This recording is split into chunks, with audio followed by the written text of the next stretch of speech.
Good morning, everybody, or actually by the time you get this, it will be evening. Welcome to the show. My name is Stephanie. This is Get Ready With Me and Talk About Stuff. I've already started doing this because I did an intro a moment ago and I didn't care for it, so I started all over again. So you didn't miss anything. I just was not pleased with what I did.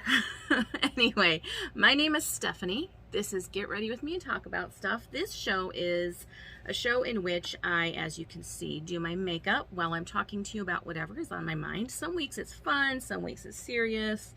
A lot of weeks it's somewhere in between. But I hope you'll stick with me and we can learn together. So the goal of this show is not to teach you how to do makeup. I am a mediocre makeup artist at best, so I would not be the one that you would want to be learning from.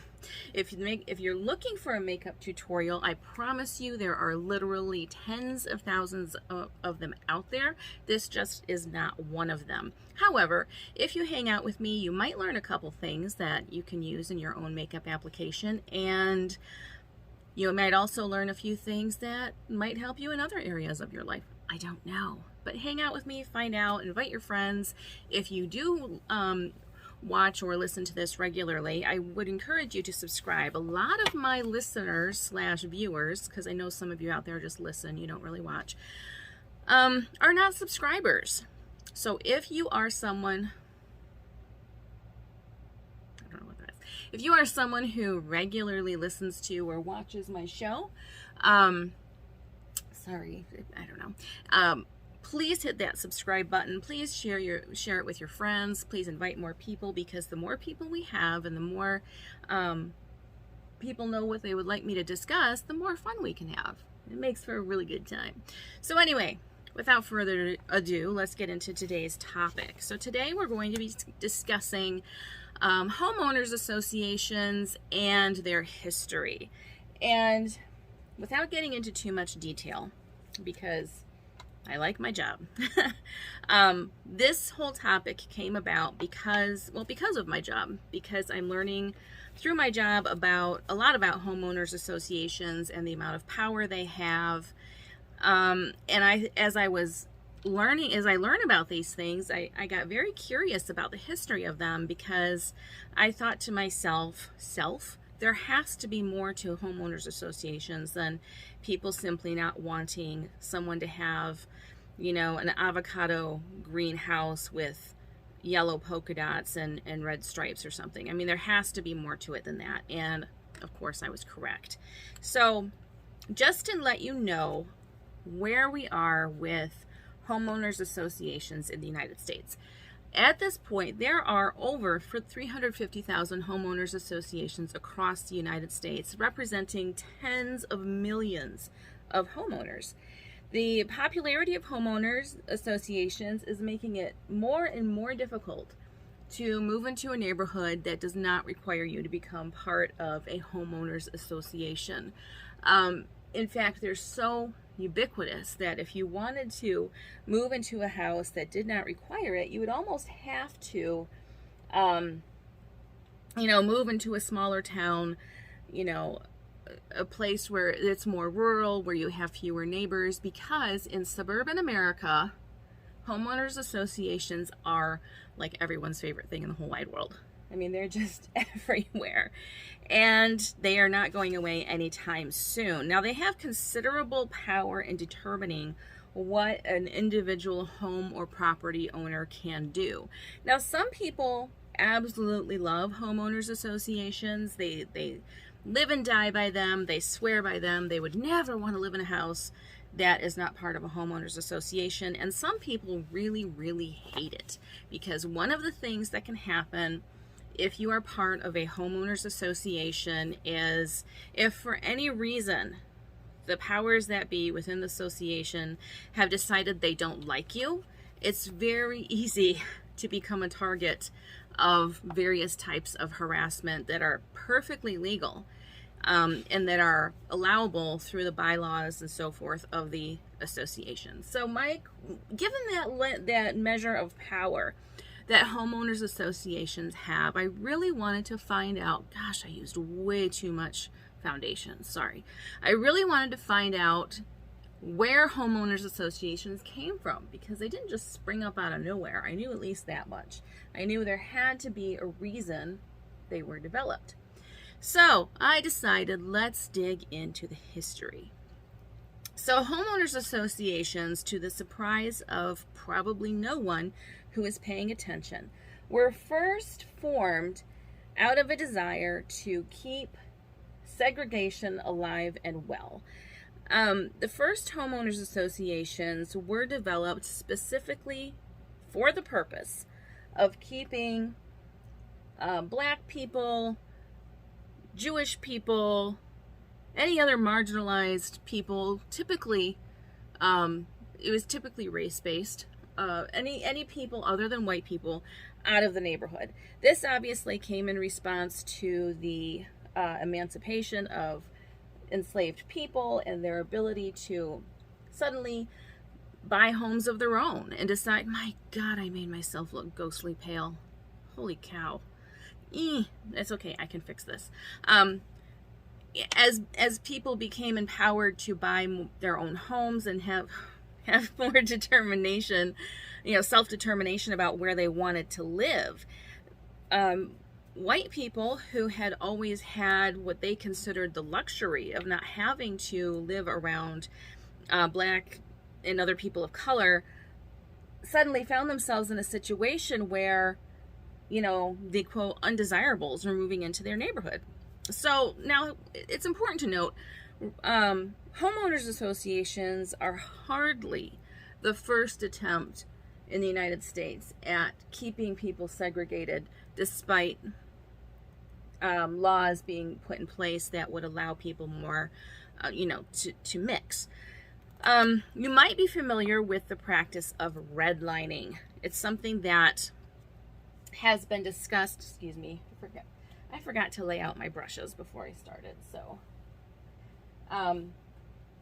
it's been discussed at length in multiple texts. It's on, you can find information on it online. It's, a lot of people have heard about it at this point, but you might not be entirely clear about what it is. Now, redlining is the practice of basically dividing up neighborhoods so people, people of various races and ethnicities, essentially people who are not white, would be shuffled off to one part of the neighborhood, the less desirable part of the neighborhood, and the prime real estate was reserved for white people.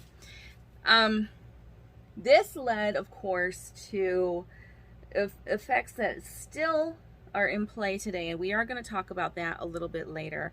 But what basically was happening is people could not get loans if they were in a red line neighborhood. They couldn't get much in the way of a loan for housing.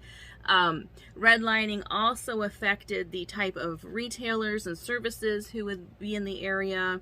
It really had a dramatic impact, not only on who was living in the neighborhood, but also really what they would have access to as they lived there. And, this was just, it was just the way things were. This was something that white people, for the most part, considered perfectly acceptable and didn't understand why anyone would not like it, because after all, they're allowed to live somewhere, right? Why not live there? Well, the attitude was live with your own people. It's not that we don't want you in the neighborhood, people would say. We just want you to live with your own kind. And that sounds so awful to say out loud, but that really was how it was. And I remember, so when my uncle moved into a new home recently, he found an old newspaper. It was from like 1954. And in this newspaper, it was a full newspaper. It was really quite interesting to look at. But it had the classifieds. And in the classifieds, you could look up housing. You could look for rentals. And it was indeed divided by color. If you were quote colored, there were certain places that were advertised for you. There were places where you were allowed to live, and there were places where you were not welcome. And that was just how it was. Maybe the paper wasn't from 1954, and you'll see why I'm thinking that in just a minute. But regardless, it was a very old newspaper, and it made it very clear that there were people, or there were places where not everyone was welcome, and this was, you know, it was considered such a normal and okay thing. There it is right in the paper. I mean, it's like, let's not even, you know, try to be discreet about this. We're going to let people know that, you know, this rental that's available is not for everybody if you're picking up what I'm laying down. So redlining was a very common practice. Realtors understood that, you know, a lot of redlining was done through, quote, a gentleman's agreement, or, you know, it was just an understanding that people had. You know, realtors and mortgage lenders and so forth would be given a map, and there were places on that map that were marked in red, and that basically said, you know, this is where, if you have a black person who is looking for a home, that is where you take them. That is where they, quote, belong. And that was, you know, it was just such a common and accepted thing, and obviously it left a lot of people at a strong disadvantage, and to this day there are still consequences for that. But as I said, we will discuss that a little bit later. So redlining was just how it was done, and it was so blatant that, you know, people could write right into the paperwork that went with the house that, you know, no blacks or Jewish people can occupy or use this property. So this was not a secret, but it also wasn't entirely legal. Just because something is happening doesn't necessarily mean it's legal. Like my makeup as I'm doing it right now, that should not be allowed, but it is, and it's legal, and I'm doing it this way because, oh my gosh, I'm a mess today. Anyway, so the practice of redlining, it was determined in 1948 by the Supreme Court of the United States in the case of Shelley versus Kramer that covenants should not, you know, the covenants that, you know, in these neighborhoods that said that no blacks or no black, you know, I'll just use the terms of the time, no blacks, no Jews, no Italians, whatever, could move into the neighborhood. The Supreme Court determined that was not enforceable because it was a direct violation of the Civil Rights Act of 1866. So here's an interesting story. As I was researching this, I seemed to recall that Nat King Cole had and his family had an experience regarding HOAs after this was decided. My God, I'm a mess today, and I'm so sorry. This is why this is not a makeup tutorial. It's because I look like a clown sometimes. Oh, I gotta fix this. Anyway, and it was, if you've not seen the documentary Afraid of the Dark, it's really good. It's about Nat King Cole's life, especially his public life and everything he endured as a singer and as somebody who, I mean, that was his profession, that was his career, but it did not come easily to him. He was an extraordinarily talented man existing in a very troubled time, and you know, it really showed up in some of the treatment he received. So, for example, in 1948, Nat King Cole and his beautiful bride Maria, they moved into a part of Los Angeles known as Hancock Park. They were the first non-white family to move into this neighborhood after the 1948 Supreme Court decision saying that neighborhoods could not tell people that they weren't welcome there because of their race. And it also included, you know, gender, disability, and so, I mean, it was extensive, but today we're specifically talking about race-related discrimination.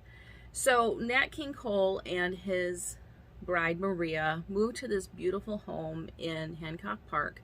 Hancock Park was a neighborhood that was very wealthy, but also very understated. They were not people, and this is, you know, their own residents describing this, they're not people who felt the need to impress anyone with, you know, really flashy gaudy homes just to show how wealthy they were. They were not people who really felt the need to put their wealth on display with, you know, very ornate yards and so forth. This was, you know, people had, quote, mansions. I guess they were mansions. I mean, these were some ginormous houses. But they weren't, you know, they weren't flashy and showy. They kept their neighborhood very, I guess, classy might be the term that they would use. So after this decision in 1948, when Nat King Cole and his wife came into the neighborhood, needless to say, and to the surprise of no one, not everyone was happy about this. After they moved into the neighborhood, in a very secretive meeting, there was a homeowners association formed specifically for the purpose of quote, dealing with the problem of a black family moving to the neighborhood. So there was a homeowners association that was formed. A president was chosen. They discussed what they're going to do, and the first thing they did was they offered to bribe the Coles to move out. They said, listen, nothing personal, but we just don't want you here. So if you move, if you agree to move out of the neighborhood, we will give you back not only what you paid for your house, but we'll even give you a little extra, you know, for the inconvenience. Well, Nat King Cole was like, no, thank you, please.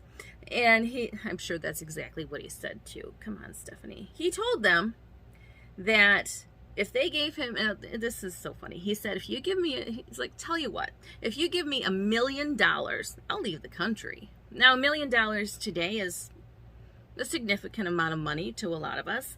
Back then, it was a whole lot more. You know, it was $1 million was a lot. And needless to say, that offer was soundly rejected. So then, you know, they kept getting harassed. They would have racist signs put in their yard, you know, using the N-word. People were just so angry that they were there. And the Coles decided, you know what, let's just get everybody together and just explain we're not here to hurt anybody. You know, we just want to live our lives. This is a beautiful home. We can afford it. I have as much right to be here as anybody. You know, the Supreme Court said so. And I can afford this house, and we think this is a beautiful neighborhood, and we just want to be welcomed as neighbors so we can, you know, live here amongst you, and we can all be friends and have barbecues and whatever. I mean, obviously I don't know verbatim what he said, but that was basically, you know, he just thought if I could just get everybody together and explain that we're really good people and we're not here to hurt anybody, people will calm down. Well, that is not what happened. So he did get people together. And he did explain, you know, we're just here just for the same reasons you are. We think it's a beautiful neighborhood. We can afford this house. We think it's a beautiful house. We just want to be here. And his neighbors essentially said, look, I get what you're saying, but here's the thing you might not understand. We don't want any, quote, undesirables here. Wink, wink. We know what they mean by undesirables. So Nat King Cole's response to that was, well, neither do I. And if I see any moving into the neighborhood, I'll be the first to complain, which was a brilliant response. That did not really do much to change anything, though, unfortunately. So, let me see. I don't want to... Okay, so the harassment continued.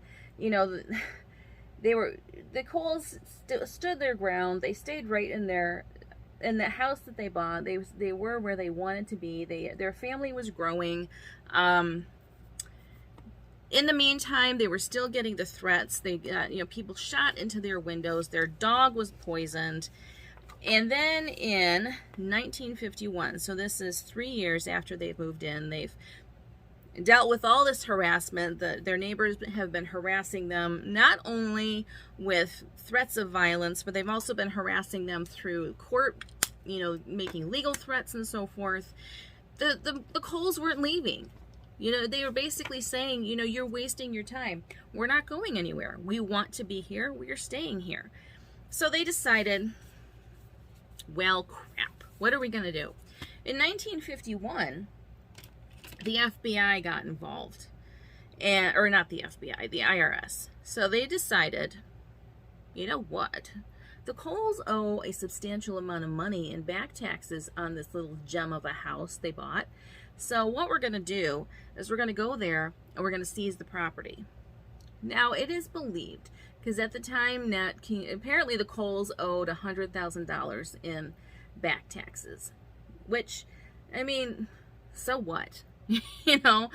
Not that they shouldn't pay it, but did it really warrant what happened next? I'm going to say that it did not.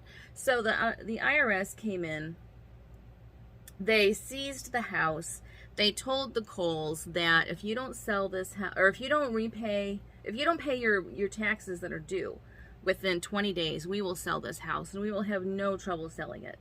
And, many people, including Nat King Cole himself, believed that it was the neighbors who helped facilitate this, because when the house was seized, it received a lot of public attention. It was not done discreetly whatsoever. The press was there. I mean, it was a really big deal. So the house was seized. The Coles were told, you have 20 days to sell it. Nat King Cole basically said, I just need to work this out. That we're not going to lose our house over this. And he had an ally in a black-owned newspaper called the LA Sentinel. Now, Nat King Cole made a public statement basically saying he felt that he was being targeted, and if he could just be given adequate time, he knew that he could straighten this out, because it really was a very minor thing that he was being targeted for. And the IRS said that, it's just part of a national effort we're making to get people to pay their taxes. He's like, no, it's not. So the Sentinel essentially applied a lot of pressure to the FBI, because they could not believe, I keep saying FBI, IRS, because they could not believe that a government agency with the substantial resources and so forth that it had at its disposal, and really the immense wealth of the government, would turn around and tell a family, we're going to kick you out of your house over a situation that's really fairly easily resolved. Sorry about that. Fairly easily resolved, and you're going to be out on the streets, basically. They couldn't believe that the IRS was doing this, and thanks in part, at least, to the LA Sentinel, they said, just meet with the Coles and make a deal with them and make some kind of arrangement. You don't need to take their house from them, and this is unreasonable. The IRS did meet with them. They did end up working out a deal with them to get the taxes taken care of, and the Coles didn't lose their home, which is great. But that it even got to that level is ridiculous. And the Coles ended up staying in the neighborhood. Over time, Maria really turned the home into a show place. I mean, it was a place, it was just, everything that I've read about it said that it was just a magnificent mansion. And it was because of her skill and her vision for the property that it became that. And then over time, of course, as Nat King Cole's popularity grew, as it became apparent that having the Coles in the neighborhood actually, it got them a lot of attention. The same people who were so adamant that the Coles should not be there, all of a sudden were very proud to have them in the neighborhood. And they would even boast to people that, guess who lives in my neighborhood? The Coles. Nat King Cole, he and his family live there. Isn't that crazy? And, it just, I cannot roll my eyes enough at that. What's interesting is the Hancock Park Homeowners Association on their website, and I was going to link it in the description, but I decided not to because it's just ridiculous and I don't want that nonsense on not on my stuff.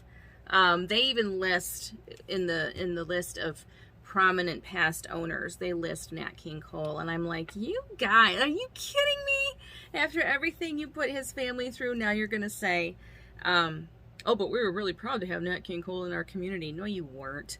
You tried to chase him out. But anyway, it is what it is. So that was what happened to Nat King Cole.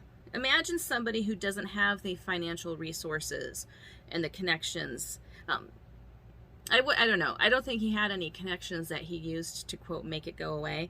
But he certainly had the clout. He certainly had the recognition that the average person wouldn't have. That's not to say that the people who spoke up for him and his family would not have done so had it been someone else. That's just saying that for other people, that type of advocacy might not be as readily available as it was for the Cole family.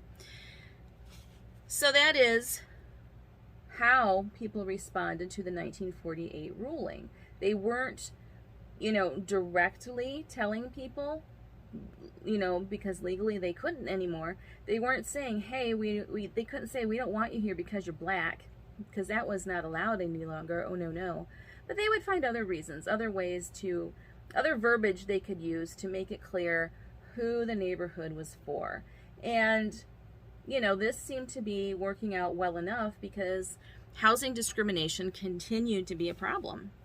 Now, in the 1960s, suburban America, predominantly white, was growing by leaps and bounds. And, as I said, housing discrimination continued to be an issue to such a degree that in, no, I lost my notes.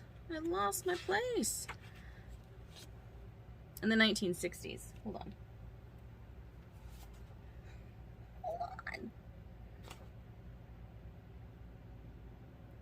I can't find it now. Anyway, so in the 1960s, the Johnson administration enacted the Fair Housing Act, and that basically said you're not allowed to tell people they can't live in your neighborhood. You just can't do that. This is to be available to everyone. Unfortunately, that the outcome was not what was hoped for. Because again, even though people could no longer say, we don't want you in our neighborhood because you're black, because you're Italian, because you're Jewish, because you're gay, because you're disabled, even though people could no longer say that, racists are pretty creative sometimes in how they work around the parameters, and they just found other ways to continue in their discriminatory practices in keeping people out of their neighborhoods. Now, you might think, well, can't people just live somewhere else? Not when the houses they want to live in are all owned and overseen by these bigoted homeowners associations. Now, why does it matter whether or not they could own a home? I mean, as long as they have a place to live, why does that matter? Well, housing discrimination is a problem because even today, home ownership is seen as the ticket to upward mobility. It's about financial stability. If you can own a home and you can remain in good standing with your mortgage lender and so forth, and that home eventually becomes fully yours, you get it paid off, it's yours. That is a symbol of your financial stability. It's yours. It indicates to people that you are invested in the neighborhood you're part of. You're not just, passing through, hoping to move on to better things. I mean, you are there and you are there to stay. And it really, financially, it sets you up to do better. But also, in many ways, I think socially and otherwise it can benefit people. So not having access to home ownership is a problem. And I'm going to pause, and when I get back, we're going to talk about the long-term impacts of housing discrimination and concerning homeowners associations, what people can do if they're in one and they are not cool with the way things are being done. So I'm going to pause and finish this up because I'm having trouble concentrating on both things at once, because that's how my brain is. And I will be right back to chat with you a little bit longer and maybe fix my clown face. What the heck happened today? I don't know. I'll be right back. All right, I am back. I've decided to embrace it. I have very fair skin, and there's really not a lot I can do about that. So it is what it is. So as I went through my notes, I discovered what I was looking for was right on the back of a note I was looking at, and that is just how today is going to go, apparently. So the Fair Housing Act was enacted in 1968, and as I mentioned, the act was intended to prevent the rampant discrimination that was happening in the HOAs, etc., and make homeownership accessible to marginalized people. Unfortunately, the damage had already been done. Now, as we discussed, homeownership is a ticket to upward mobility in the United States, and because so many people had been denied home ownership, there are problems still today because of that. So most of the getting back to redlining, so we discussed what redlining is, and most of the neighborhoods created by redlining in the 1930s still have problems today because of the effects of redlining. Now, as I mentioned, if a neighborhood was a redlined neighborhood, that meant that services would not necessarily be moving into the area. Things like grocery stores might not move into the area. Job opportunities would be scarce because businesses were not going to move into the area. There were disparities in education, not only in the level of education achieved by the residents, but also in the quality of the education available to the children who lived there. And that remains an issue today. Schools and school districts located in formerly redlined neighborhoods have less funding per student than neighborhoods that were not redlined.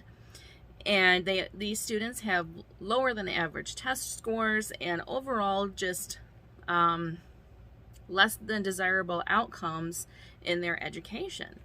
And, you know, again, another consequence of the housing discrimination practices, I would love to say they're of the past, but I don't think they are. So fewer marginalized people are able to get home loans, and bankers have blamed this on the credit scores of the people who are applying for these loans. But this is the thing. If you are in a neighborhood that once upon a time was redlined, there are going to be so many things that are not available to you that are available to people who do not live there. So it creates a vicious cycle. You don't have the opportunities, you don't have the education, you don't have the the safety net, the community, the wealth of the community to help support you. And that does make a difference. People would like to say it doesn't. People should be able to pull themselves up by their own bootstraps. The reality is a lot of people don't have any bootstraps to begin with, and asking them to, pull themselves out of this situation entirely of their own ability is really asking people to do something that they were specifically set up not to be able to do. And this happened, due to practices that went on for decades that they had nothing to do with. And, to this day, people are living with the consequences of the choices that were made 100 years ago regarding, who was allowed to live where. Formerly redlined neighborhoods are predominantly Black, Latino, other people of color, and it really sets people up for incredible difficulty in building a life outside of those neighborhoods. And that's not, people say, well, that's just an excuse. I think it's very easy to say that when you're not the one who lived it. The people who pulled themselves out of that situation and did so successfully and were able to stay out of that situation and make sure their families never ended up in that in those neighborhoods again. They are the exception. They are not the rule. And it is unfair to suggest that people who had every card stacked against them should be able to just change the hand they were dealt using nothing but their own resources, when the resources that were available, that are available to them, were intentionally minimized, if not entirely eliminated. To this day, Black homeowners still experience discrimination in appraisals, with homes being appraised at higher values when they invite a white friend to stand in for them during the appraisal. I have heard multiple stories of Black homeowners who had their houses appraised, and they knew that the houses were being appraised at less than their value. And they asked for another appraisal, and they removed family pictures, they removed themselves, they had white friends stand in for them. You know, they removed any indicator that there was a Black family living there, and lo and behold, suddenly their house is worth tens of thousands more. So like I said, I would love to say housing discrimination is a thing of the past, but it's really not. In northern Michigan, and probably everywhere, there is a major, major problem with the lack of affordable housing. People who are, you know, not making enough money to pay $2,000 a month for a place to live are really just stuck with whatever they can get. My son and I live in a basement apartment. We don't even have bedrooms. It's because we can't afford to go anywhere else. It's just too expensive. So in that sense, housing discrimination is still very much present, and I'm sure it's even more so for people who are not white. That's just a fact of the matter. So back to homeowners associations. So here's what you can do if you are part of a homeowners association and you feel that their practices are unscrupulous or just undesirable. You just don't like it. So as a member of a homeowners association, you do have a voice, but you have to use it. You have to go to the meetings. And I know meetings can be a drag, but if you want to be aware of what's going on in your homeowners association, don't just rely on the newsletters to tell you. You should go to the meetings. The reason for that is because the bylaws in a homeowners association help, you know, they determine basically what people are permitted to do in their HOA. So if there's an issue being voted on, once it's voted and once it's decided on, it's very hard to get it changed. So as a member of a homeowners association, if you want to affect positive change, you have a responsibility to, first of all, know what's going on in your HOA, know what issues are being voted on, and then be there to vote. And then let's say you've got somebody that just is not behaving themselves and they're on the board. If you haven't already done so, try to get on the board yourself. If there's somebody on the board who is just making problems for everybody, try to get them voted out. Or I don't know if this is a thing, but see if they can be recalled. And then, if you haven't already done so, run for their position and get yourself on the board. You have power and influence as a member of an HOA. And if you can rally other HOA members who are like-minded to advocate for needed change, even better. So why does all of this matter? Well, it matters because a lot of the recent anger from conservatives has been regarding critical race theory. First of all, I would say most people don't even know what critical race theory is, because if they did, they wouldn't be worried that it's going to be taught to their preschooler or grade school or high school age children. That is not the case. This is something that's a theory that is taught in grad school, specifically in law school. So if you really knew what critical race theory was, you wouldn't be all up in arms about it. And it's not being taught to your children, and I would hope that if you have a grad school aged person that you're concerned about, that you respect them enough as an adult to make their own decisions about what they believe and how they will be responding to whatever is taught. And one of the arguments against what people think is critical race theory. It's really not, but is that a lot of the things that critical race theory discusses are things that are not issues anymore. They're just being discussed to make white people feel bad about themselves. And these are all things of the past, and the only reason people talk about them is to keep racism alive, because keeping people angry gets Democrats more votes. That's the sum of what I hear constantly. It's not true. And by using that argument, people are effectively shutting down conversations that really do need to happen. We need to understand not only, first of all, that the United States was built on the enslavement and subjugation of black people and stealing the land of indigenous people. It's important to acknowledge that even in our founding documents, these things are discussed. So this isn't like we don't have to reach far to make this point, because it's right in our founding documents. There is a desire to present the narrative that all of the injustices discussed when we discussed white privilege, when we discuss a history of racism in the country and so forth, that those are all things of the past. Those are not issues that are being dealt with today, and that is just simply not true. And it's also not true to suggest that these issues, even if they were a thing of the past, that they have no impact on today, because it's well documented that yes, they do. They deeply impact the lived experiences of Black, Indigenous, and other people of color in this country.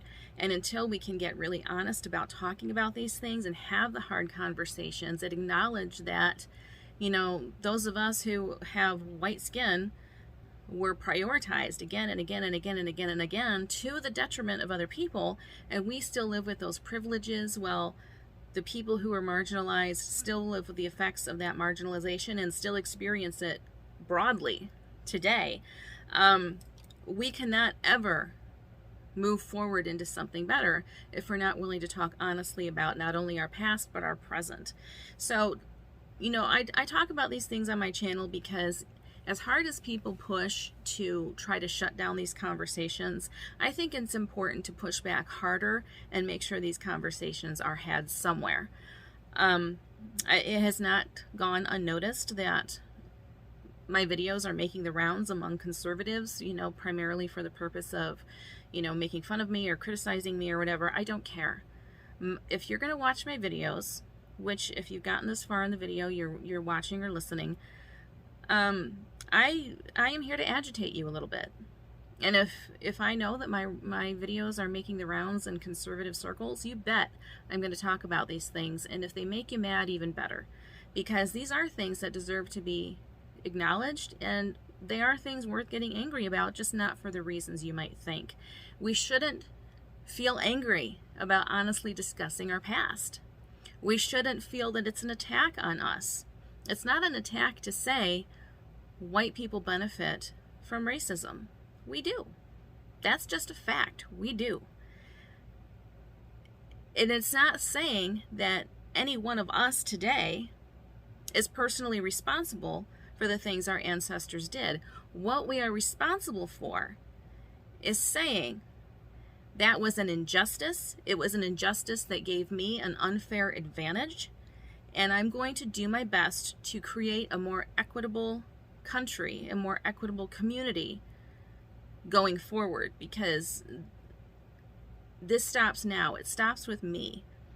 And in order for it to stop, we have to have the hard conversations. We have to stop pretending that things like housing discrimination for Black, Indigenous, and other people of color is a thing of the past. It's not.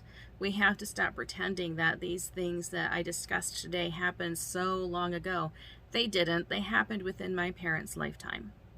It's not all that long ago that it was blatantly stated, and in some places still is, that they did not want certain people living in the neighborhood, that white people did not want blacks, as they would say, blacks and other people living in their neighborhoods, and would do their best to keep them out. In fact, pretty recently in Long Island, New York, there was a massive scheme uncovered that had realtors shuffling black people off to certain neighborhoods so that the other neighborhoods could be kept white.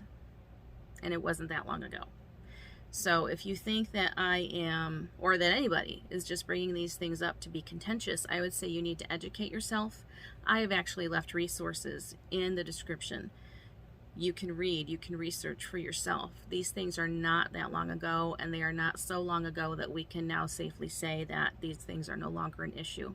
They are still very much an issue, and they're ones that, you know, these are issues that are going to require some honest and difficult conversation if we're ever going to move past them. Now, that's assuming that you even want to move past them. If you're somebody who is going to constantly cry, critical race theory, shut it down, whenever you hear a conversation like this, and then in the next breath say that, well, I just want a better world for everyone, but not like this, I'm going to say that you're full of it, and you don't want a better world for anyone but yourself and people who look like you. Because if you really did want a better world, if you really did want a better society, you wouldn't be shutting down the hard conversations just because they make you uncomfortable. You would be listening, you would be trying to understand, you would empathize, and you would understand that just because it's not your experience, that doesn't mean it didn't happen. So at least be honest about that. You're not angry that your children might be taught critical race theory, because I think you know that they're not being taught that.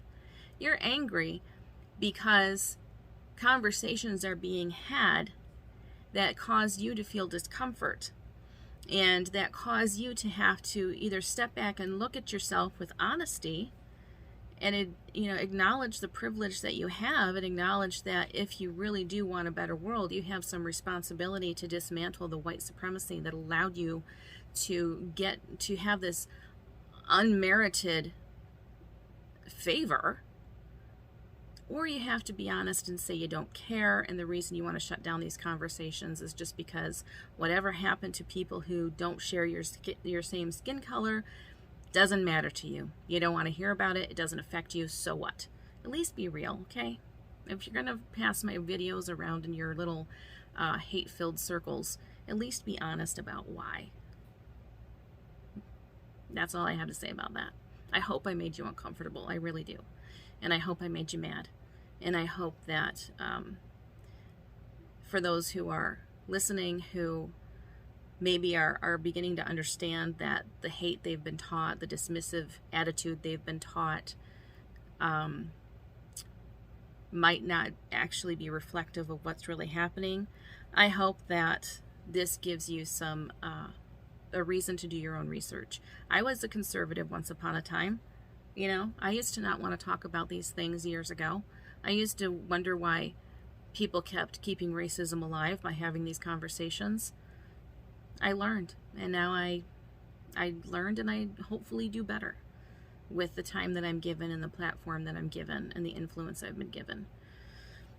Whatever that may be, large or small, whatever.